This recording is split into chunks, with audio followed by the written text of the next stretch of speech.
Inchuna. Conversaciones sobre audiología y equilibrio.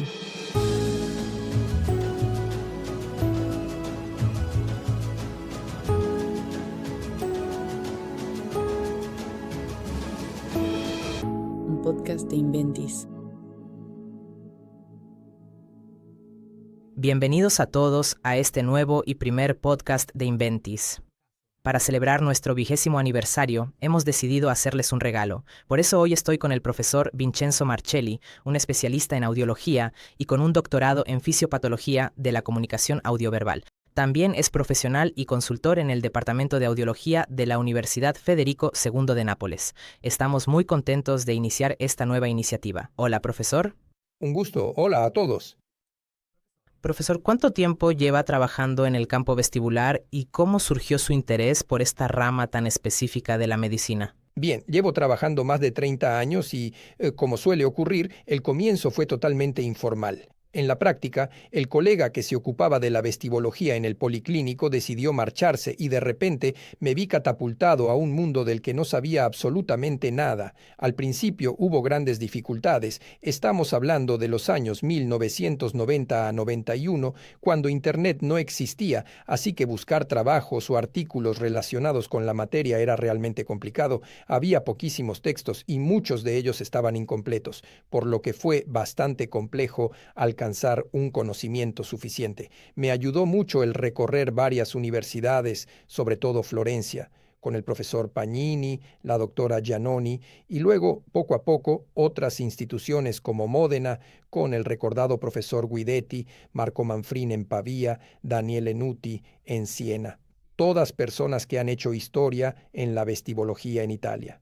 Muy bien, es muy interesante saber también cómo la tecnología ha dado una contribución importante para poder investigar más sobre las patologías, así que pienso que en los años 90 realmente era mucho más complejo, pero ahora si en palabras sencillas nos enfocamos un poco en la parte del VHIT, me gustaría preguntarle justamente en términos simples, ¿qué es el VHIT, el Video Head Impulse Test? ¿Qué información proporciona sobre el aparato vestibular y cómo se realiza? Todo esto considerando las diferentes tecnologías que se utilizan para hacer esta prueba y también teniendo en cuenta los tipos de cámara remota en comparación con las cámaras que utilizan una máscara. Sí, bueno, en realidad ha habido una evolución muy particular. Hemos pasado de un estudio casi exclusivamente instrumental en los años 90, basta pensar en la electronistagmografía, a la revolución del examen bedside, gracias al cual todavía hoy hacemos diagnóstico diferencial entre lesión periférica y lesión central aquí y ahora, sin ninguna necesidad de recurrir a la instrumentación, hasta la llegada del Head Impulse Test y por lo tanto del Video Head Impulse Test. Una verdadera revolución, porque el Video Head Impulse Test nos ha hecho comprender cuán poco fiable puede ser en realidad el examen bedside, especialmente en los casos en los que nos cuesta dar un diagnóstico, pero sobre todo en el paciente crónico, porque si bien es cierto que para el paciente agudo tenemos poca necesidad de instrumentación, para el paciente crónico la instrumentación se vuelve indispensable. El Video Head Impulse Test es la revolución, como decía antes, porque permite evaluar la función individual de cada canal semicircular y, por lo tanto, tener un cuadro absolutamente preciso de la capacidad del aparato vestibular para estabilizar las imágenes. Y antes mencionaba el tema de los diferentes equipos y bueno, aquí también es muy importante porque tenemos esta gran diferencia entre el equipo con máscara y el equipo con cámara remota. Obviamente la cámara remota elimina una serie de problemas, como por ejemplo la adherencia de la máscara, pero sobre todo facilita el examen en edad pediátrica. Un examen en edad pediátrica podemos realizarlo, diría que casi exclusivamente con la ayuda de una cámara remota. Esto es muy interesante y de hecho me gustaría entender un poco mejor cuando se habla de VHIT pediátrico, si existe una edad mínima recomendada para obtener resultados fiables y además cómo se puede lograr la colaboración de los pequeños pacientes considerando los diferentes desafíos que pueden surgir al momento de realizar el examen. Bueno, entonces, ante todo, recordemos que el aparato vestibular ya está maduro al nacer, así que en principio podríamos realizar el examen vestibular incluso en el recién nacido. El único problema es que el recién nacido debe tener una atención directa hacia un objetivo, porque es precisamente fijando la mirada en el objetivo que, al realizar la rotación de la cabeza en el plano lateral o en el plano vertical, logramos realizar el examen. Por lo tanto, en realidad, yo no hablaría de una edad mínima, sino de la capacidad de atraer la atención del pequeño para que pueda realizar la prueba. Está claro que todo esto debe ocurrir en un ambiente confortable para el niño, por lo que debe ser un entorno lo más familiar posible, tal vez con la posibilidad de mostrarle algunos juguetes a este paciente pequeño y luego atraer su atención de una manera más técnica, según las características del VHIT que utilizamos, para que el niño sea capaz de seguir la mira, aunque sea por unos pocos segundos, dándole todo el tiempo necesario para poder obtener una respuesta definitiva. Es muy conocido el test en sí realizado en adultos, pero me viene a la mente que debe ser muy complejo captar la atención del niño. Pero si pudiéramos enumerar los principales desafíos que encontramos durante las pruebas vestibulares en el ámbito pediátrico, podríamos decir precisamente, mantener la atención del niño. Pero hay otras cosas que debemos tener en cuenta. Bueno, diría que sí.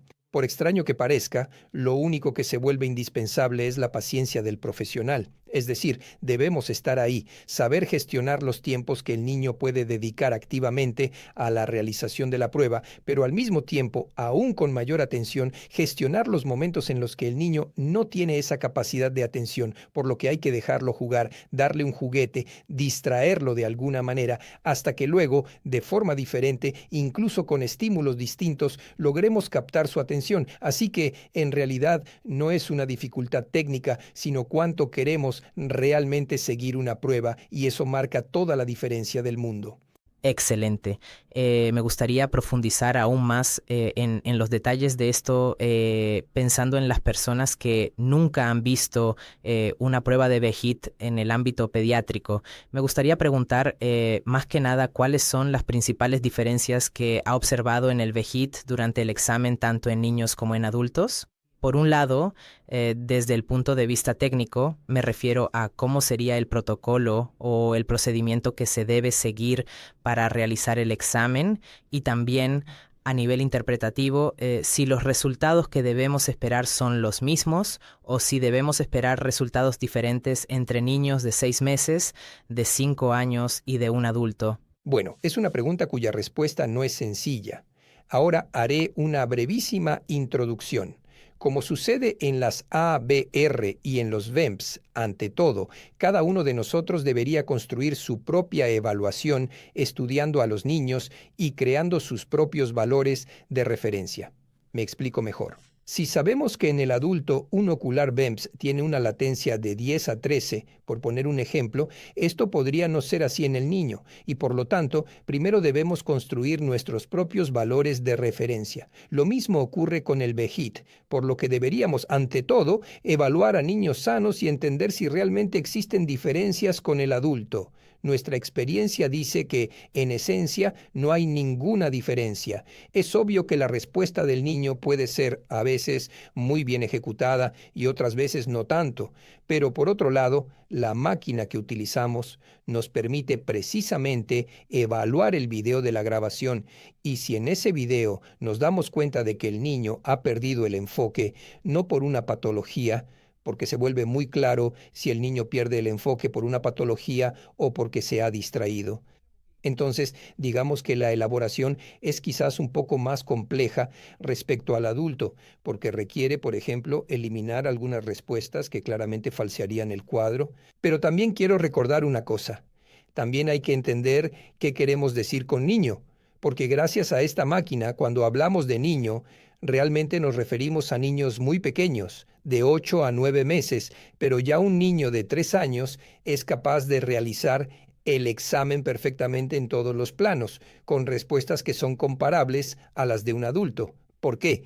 porque sabemos perfectamente que el aparato vestibular es el primer sistema que se desarrolla durante el embarazo. Por lo tanto, el niño nace con un aparato vestibular perfectamente formado y por eso no podemos esperar diferencias en las respuestas y, en consecuencia, tampoco hay ninguna diferencia en la interpretación de la respuesta. Es una respuesta que, si el reflejo vestíbulo-oculomotor funciona correctamente, estabiliza el ojo en el espacio y un aspecto aún muy importante, a diferencia de otras máquinas, esta máquina nos indica no solo que el ojo está estable en el espacio, sino que nos muestra cualquier pequeña desviación de la posición cero, que consideramos la normal, por lo que nos proporciona información mucho más detallada sobre dónde se encuentra el ojo y si el ojo permanece en esa posición, algo que, por ejemplo, otras máquinas no hacen. Diría que este punto es muy importante en cuanto a la tecnología que se utiliza, pensando precisamente en cómo empezamos este podcast diciendo que hace un tiempo era un desafío muy diferente. Hoy en día con la tecnología realmente logramos hacer un análisis aún más profundo, pero a nivel técnico me refiero a la diferencia técnica en cuanto a la colocación del objetivo o al apoyo de un asistente durante el examen. ¿Cómo podría explicar la diferencia entre un adulto y un niño? Imagino que no es lo mismo un niño de 6 meses o de 2 años que uno de 5 o 10 años, ¿verdad? Claro, bueno, está claro que si partimos del adulto o del niño más grande, al niño más grande se le da la indicación de mantener la mirada fija en un determinado objetivo y, aunque sea pequeño, podrá equivocarse en alguna prueba, en alguna rotación, pero básicamente es una indicación clara y precisa que el niño logra seguir. La complejidad con los niños mucho más pequeños es que pueden perder el enfoque y ahí nosotros debemos ser hábiles para volver a captar su atención. Por ejemplo, si utilizamos un estímulo luminoso, podemos apagarlo y luego, tal vez después de unos segundos, 1 minuto, 2 minutos, lo volvemos a encender y esto vuelve a captar la atención del niño. O también cambiar el objetivo, es decir, utilizar primero un estímulo, luego otro, o por ejemplo, usar videos que el niño esté acostumbrado a ver y esto podría volver a captar su atención. Como decía, en realidad no tenemos un protocolo estándar. Depende de la habilidad, pero sobre todo de las ganas del operador de completar una prueba que puede durar 3 minutos o incluso media hora. Pero pensando en los niños más pequeños, en estos casos se necesita el apoyo de los padres o de alguien para así acompañar al niño durante el examen. Por supuesto, está claro que si hablamos de involucrar al niño en un ambiente familiar, nada es más útil que realizar la prueba con el niño en brazos de la madre. El operador se coloca ligeramente detrás, el niño fija la mirada en el objetivo y se realiza la prueba. Repito, pueden presentarse dificultades, pero hemos hecho exámenes en niños de 12 meses, 13 meses, en poquísimos minutos. ¿Por qué? Porque en ese momento el niño estaba bien dispuesto a prestar atención al objetivo que se le mostraba.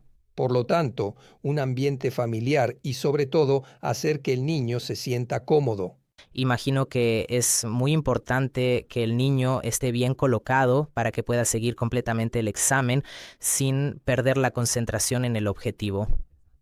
Muy interesante, de hecho le agradezco mucho por este tema tan interesante. Me gustaría moverme un momento hacia la parte de las patologías y los posibles déficits que podemos encontrar especialmente en el ámbito pediátrico. Me gustaría preguntar simplemente en qué patologías vestibulares pediátricas podemos beneficiarnos más del uso del VEGID como herramienta diagnóstica. Bueno, aquí se abre un mundo, en el sentido de que entonces aparentemente las patologías que afectan al adulto son superiores respecto a las que afectan al niño. Está claro que nunca encontraremos a un niño de pocos meses con enfermedad de Meniere, es más probable que lo encontremos afectado por un déficit vestibular agudo, y sí, les aseguro que sucede. En general, mi sugerencia cada vez que hablamos de vestibología es no partir nunca de lo que esperas, sino siempre de lo que ves, de lo que encuentras, porque partir de soluciones preestablecidas puede ser muy engañoso. Y aquí realmente hay cosas sumamente importantes que debemos tener en cuenta. El primer ejemplo que doy es Si queremos hablar de patología, aquí tenemos a un niño que es un poco más lento en sus etapas de desarrollo, un niño que tiene poco más de un año y es muy torpe en sus movimientos, que se cae a menudo, un niño, por ejemplo, que curiosamente no logra andar en bicicleta. Bueno, todos estos niños deben ser evaluados con atención porque podrían tener un déficit vestibular que, a diferencia de lo que se piensa, no es que por ser pequeños compensen antes, es absolutamente lo contrario. Para compensar un déficit, debo tener las estructuras, por ejemplo, cerebelosas completamente formadas. Entonces, puedo suponer que un adulto compense rápidamente. Un niño que no tiene una estructura cerebelosa perfectamente desarrollada tiene mucha dificultad para compensar. Pero hay otro aspecto sumamente importante. Por ejemplo, ahora tenemos una certeza razonable al decir que los niños con hipoacusia congénita muy a menudo tienen un déficit vestibular asociado y no son sometidos a pruebas de detección. Y esto es gravísimo, porque así como realizamos pruebas de detección auditiva al nacer a todos los niños, deberíamos hacer pruebas de detección vestibular al nacer no solo a los niños en riesgo, y por niños en riesgo entendemos al niño con un trastorno auditivo, sino también a todos los demás niños aparentemente sanos, precisamente porque el trastorno vestibular no lo vemos. Pero el trastorno vestibular se vuelve fundamental en las adquisiciones primarias como el lenguaje, la lectura y la escritura. Ahora tenemos la certeza de que un niño con un trastorno vestibular retrasa enormemente su desarrollo y sus aprendizajes. De ahí la importancia de una detección precoz y, sobre todo, universal. Concluyo este aspecto recordando que en el niño tenemos esta grave dificultad. En el adulto, un déficit vestibular crónico no reconocido o no tratado provoca alteraciones en la emotividad. Del 30 al 50% de los pacientes crónicos desarrolla ansiedad y depresión, pero sobre todo se altera una serie de habilidades cognitivas como la memoria, la atención, la concentración, todos aspectos que el paciente no relaciona con un déficit vestibular y que nosotros, gracias a esta instrumentación, podemos evidenciar incluso cuando aparentemente nuestro paciente no muestra ningún signo de sufrimiento. Esto es realmente muy, muy interesante porque, digamos, el recorrido del tratamiento pediátrico a menudo se pasa por alto y se dice que no es necesario estudiar a los niños, que no es necesario hacerles seguimiento porque se le da una importancia principal al adulto, pero a menudo se descuida el ámbito pediátrico. Por eso, me gustaría preguntar si se puede considerar como algo importante, muy importante o fundamental, la realización en el ámbito pediátrico de un examen vestibular como el VHIT. Yo considero, como acabo de mencionar, que es indispensable. Puedo poner un ejemplo muy sencillo. Uno de los últimos niños que hemos visto, nacido con infección por citomegalovirus y con una hipoacusia bilateral, fue implantado. Es decir, se le realizó un implante coclear en el lado izquierdo. El VHIT nos mostró un grave déficit laberíntico derecho. Ahora, este niño no puede ser dejado a su suerte, debe ser estimulado. Y atención, la estimulación de un niño tan pequeño no es algo complejo.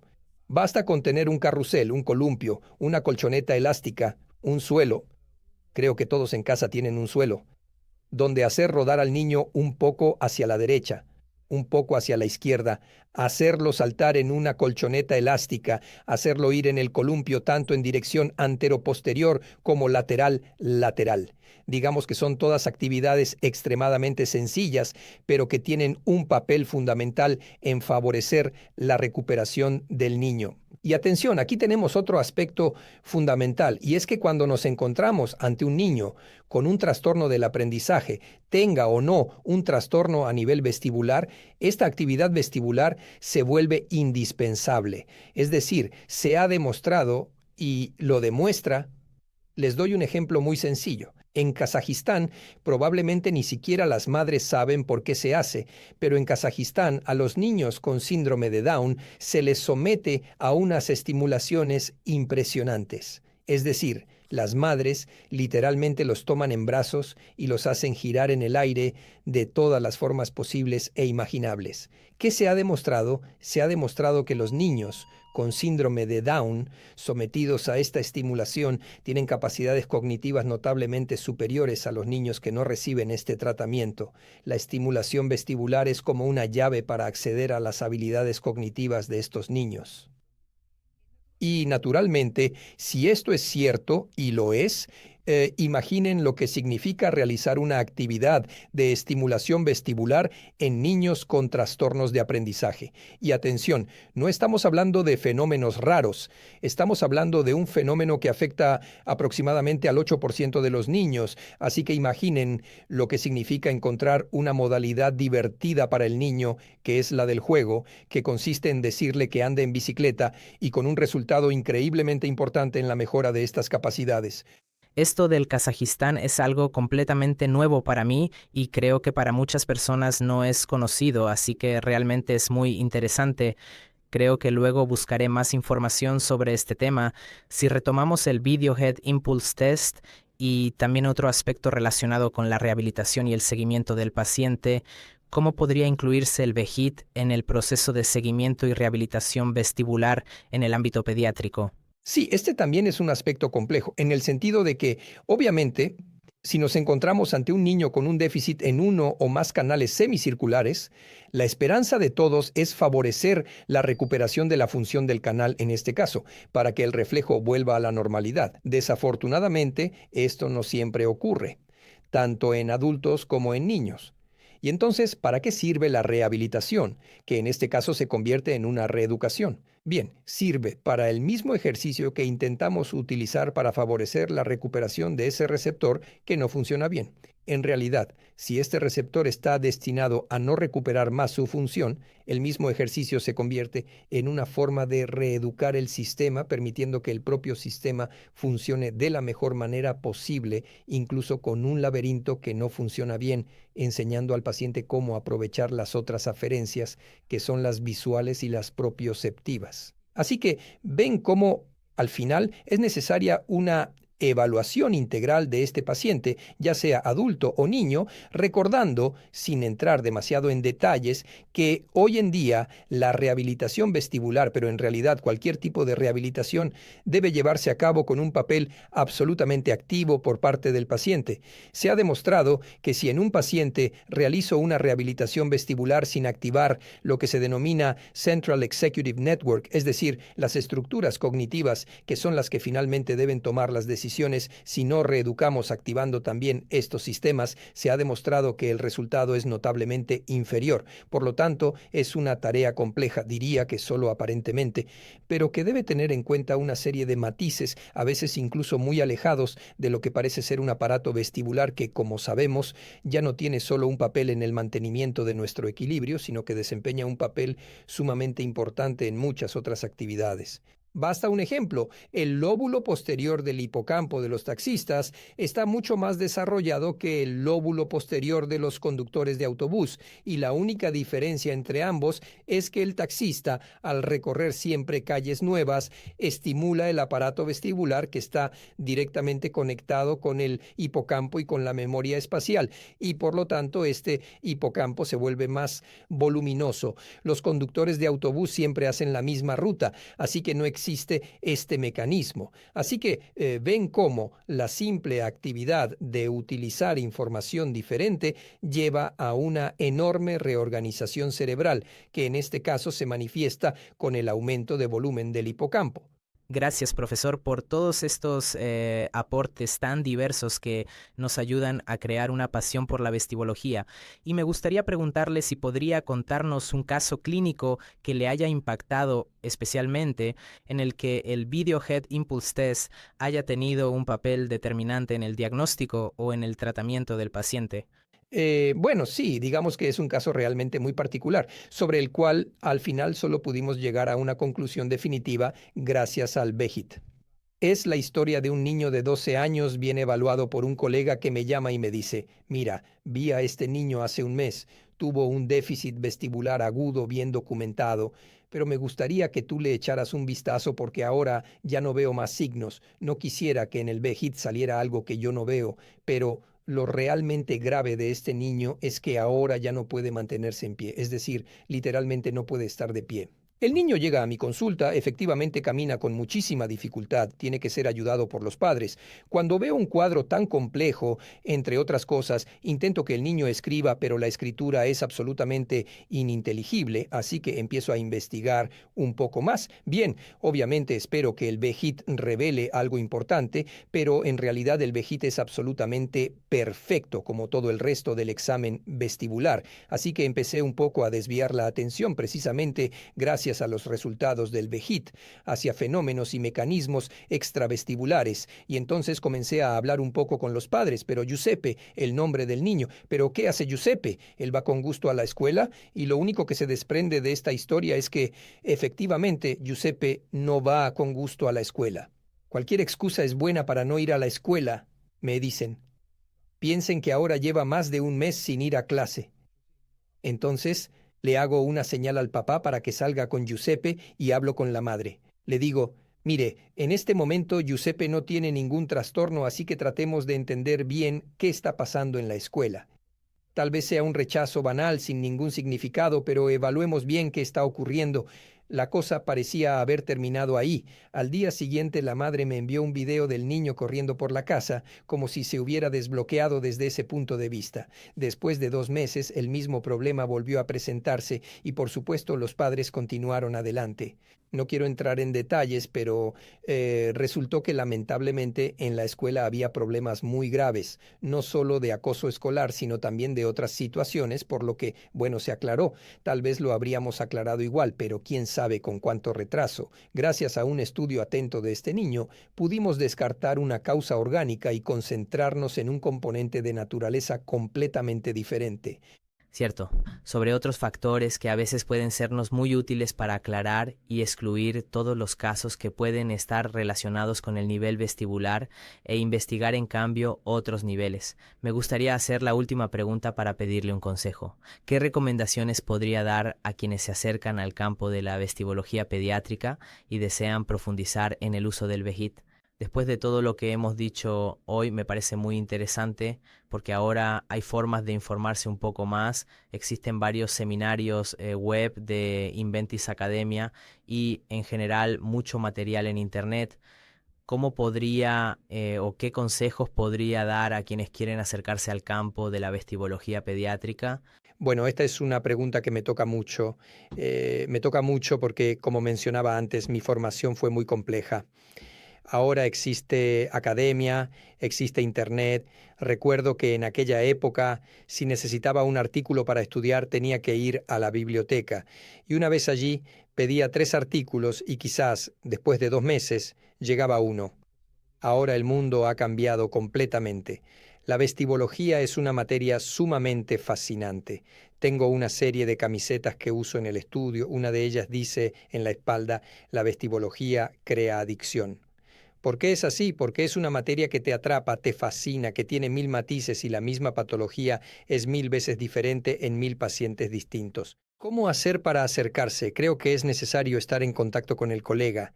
Hay que mostrarle de qué somos capaces, qué se puede lograr conociendo 8 a 10 conceptos de fisiopatología. Hace algunos años escribí un libro y se los menciono solo por una razón, porque quizás lo más bonito del libro lo escribe Pagnini, un maestro inalcanzable, en su prefacio cuando dice, se nota que el autor no escribe para sí mismo, sino para los demás. Creo que esto es lo más hermoso que me podrían haber dicho, porque para mí es una verdadera necesidad, es decir, compartir lo que sé es un aspecto fundamental de mi actividad. Por eso invito a los colegas a participar en los cursos que haremos, en las masterclass que organizaremos, porque creo que solo discutiendo la teoría y la práctica en el campo pueden abrirse escenarios en los que uno se vuelve absolutamente dependiente de la vestibología. Muchas gracias, profesor. El mensaje es que el conocimiento no se quede solo en el consultorio, sino que sea compartido. Profesor Vincenzo Marcelli, le agradezco nuevamente por estas respuestas tan valiosas y por su tiempo, e invito a todos a seguir los próximos podcasts que habrá sobre diversos temas de audiología y también sobre el equilibrio. Les agradezco su tiempo y hasta pronto. Gracias a todos.